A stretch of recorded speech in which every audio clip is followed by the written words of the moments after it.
Hello friends, welcome to Abhi Prabhu lifestyle. இன்றைக்கி வெள்ளை சுண்டலை வச்சு எப்படி நம்ம தோசை ப்ரிப்பேர் பண்ணுறதுன்னு தான் பார்க்க போகிறோம்.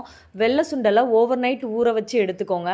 அப்படி இல்லைனா ஏர்லி மார்னிங் நம்ம நல்லா ஹாட் வாட்டரை சுண்டலில் ஊற்றி வச்சோம்னா 1 மணி நேரத்துலேயே நல்லாவே ஊறிடும். இதில் ஒரு பவுல் ஃபுல்லாக நான் எடுத்துக்கிட்டேன். இதை மிக்சர் ஜாரில் சேர்த்து லைட்டாக உப்பு கொஞ்சமாக தண்ணி ஊற்றி நல்லா கிரைண்ட் பண்ணி எடுத்துக்கலாம். இதோட தோசை பேட்டரை கொஞ்சம் ஆட் பண்ணிக்கலாம். என்னடா இந்த ரெசிப்பியில் எல்லாமே தோசை பேட்டரை ஆட் பண்ணுறோம் அப்படின்னு கூட நீங்கள் நினைக்கலாம். எல்லார் வீட்லேயுமே இட்லி தோசை பேட்டர் கண்டிப்பாக இருக்கும். நம்ம வெறும் சுண்டலை மட்டும் நம்ம அரைச்சி நம்ம தோசை ஊற்றும் போது தோசை வாக்க வராது. ஒரு பைண்டிங்காக தான் நம்ம இட்லி தோசை பேட்டர் சேர்க்குறோம். அப்படி உங்களுக்கு இது பிடிக்கலன்னா கோதுமை மாவை கூட நம்ம சேர்த்துக்கலாம். நான் ஊத்தாப்ப ஸ்டைலில் நல்லா மொத்தமாக ஊற்றி எடுத்துக்கிட்டேன். உங்களுக்கு வேணும்னா நல்லா தண்ணி கலந்து முருகலாக கூட நம்ம ஊற்றி எடுத்துக்கலாம்.